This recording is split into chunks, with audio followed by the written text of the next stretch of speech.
নমস্কাৰ মই নেত্ৰজিৎ বৰা আৰু এই মুহূৰ্তত এক ব্ৰেকিং নিউজ দিব বিচাৰিছো কিন্তু জেডব্লিউ কাণ্ডৰ মূল অভিযুক্ত গ্ৰেপ্তাৰ কৰা হৈছে জেডব্লিউ কেলেংকাৰী মূল অভিযুক্ত প্ৰদীপ কুমাৰক গ্ৰেপ্তাৰ কৰিছে আৰু অসম আৰক্ষী এটা দলে নতুন দিল্লীত গ্ৰেপ্তাৰ কৰিছে জেডব্লিউ কেলেংকাৰীৰ মূল অভিযুক্ত এই মুহূৰ্তত এক ব্ৰেকিং নিউজ আমি জনাইছো জেডব্লিউ কেলেংকাৰীৰ মূল অভিযুক্তক গ্ৰেপ্তাৰ কৰা হৈছে নতুন দিল্লীত গ্ৰেপ্তাৰ কৰা হৈছে অভিযুক্ত প্ৰদীপ কুমাৰক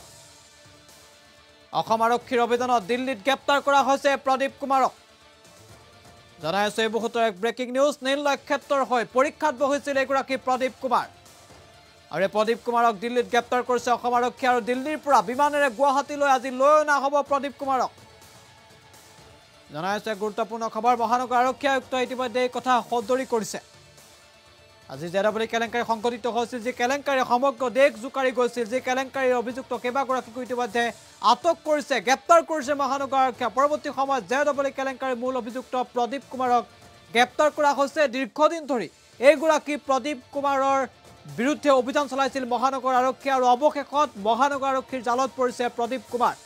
আৰু অসম আৰক্ষীৰ এটা দলে নতুন দিল্লীত চলাইছিল অভিযান আৰু সেই অভিযানতে এই প্ৰদীপ কুমাৰক গ্ৰেপ্তাৰ কৰা হৈছে নতুন দিল্লীত নীল নক্ষত্ৰৰ হৈ পৰীক্ষাত বহিছিল প্ৰদীপ কুমাৰ দিল্লীৰ পৰা বিশেষ বিমানেৰে আজি গুৱাহাটীলৈ লৈ অনা হ'ব প্ৰদীপ কুমাৰক ইতিমধ্যে প্ৰদীপ কুমাৰৰ গ্ৰেপ্তাৰৰ সমগ্ৰ ঘটনা সন্দৰ্ভত মন্তব্য কৰিছে মহানগৰ আৰক্ষী আয়ুক্তই আৰু এই মুহূৰ্তত আমি মহানগৰ আৰক্ষী আয়ুক্তৰ মন্তব্য শুনাব বিচাৰিছো জেডব্লিউ যেটো পৰীক্ষাৰ সংক্ৰান্তে যেটো আমাৰ কেছ আছিল হেতুত আমি তদন্ত কৰি তাৰ এজন মূল অপৰাধী প্ৰদীপ কুমাৰ যিজনে আমি তদন্ত মতে পাইছিলোঁ যে তেওঁ আসল কেণ্ডিডেট জনৰ জাগাত ছদ্মবেশ কৰি পৰীক্ষাত বহিছিল অৱতীৰ্ণ হৈছিল প্ৰদীপ কুমাৰ তেওঁক আমি দিল্লীত গ্ৰেপ্তাৰ কৰিছোঁ আমাৰ টিম গৈছিল আমাৰ টিম এজন এডিচিপি ৰেংকৰ অফিচাৰ তেখেতৰ নেতৃত্বত আমি টিম দিল্লীত পঠিয়াইছিলোঁ আৰু তেওঁক গ্ৰেপ্তাৰ কৰা হৈছে দিল্লীত আদালতত তেওঁক হাজিৰ কৰোৱা হৈছে আৰু হাজিৰ কৰাই তেওঁক গুৱাহাটীলৈ অনাৰ ব্যৱস্থা কৰি থকা হৈছে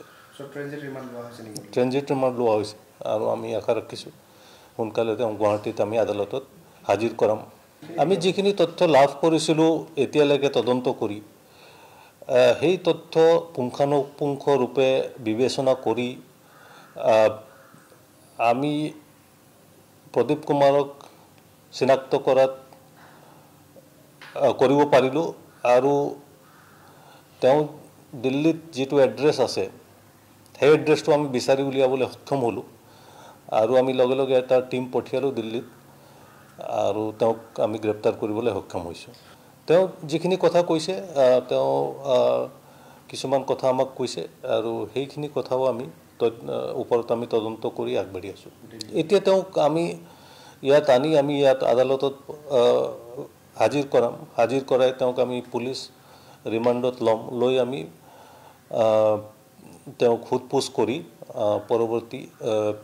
তদন্ত আৰু জাৰি ৰাখিম আমি তদন্ত কৰি পোৱা মতে তেওঁ ইয়াতে আহিছিল আৰু ইয়াতে তেওঁ বাকী যিসকলক আমি ইতিমধ্যে এৰেষ্ট কৰিছোঁ তেওঁলোকৰ সহযোগত তেওঁ চেণ্টাৰত গৈ পৰীক্ষাটো দিছিল তদন্তত আমি নিশ্চিত হ'ব লাগিব যে তেওঁৱে হয় সেই গোটেইখিনি তদন্ত কৰা হ'ল আৰু কৰি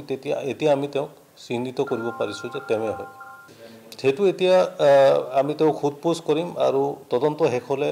আমি সেই বিষয়ে ক'ব পাৰিম থাকে দিল্লীত বৰ্তমান কিন্তু অৰিজিনেল ক'ত কি কথা সেইটো ডিটেইলছ আহিলেহে আমি গম পাম আমি এতিয়া সুধিব পৰা নাই বিশেষ পলাই মানে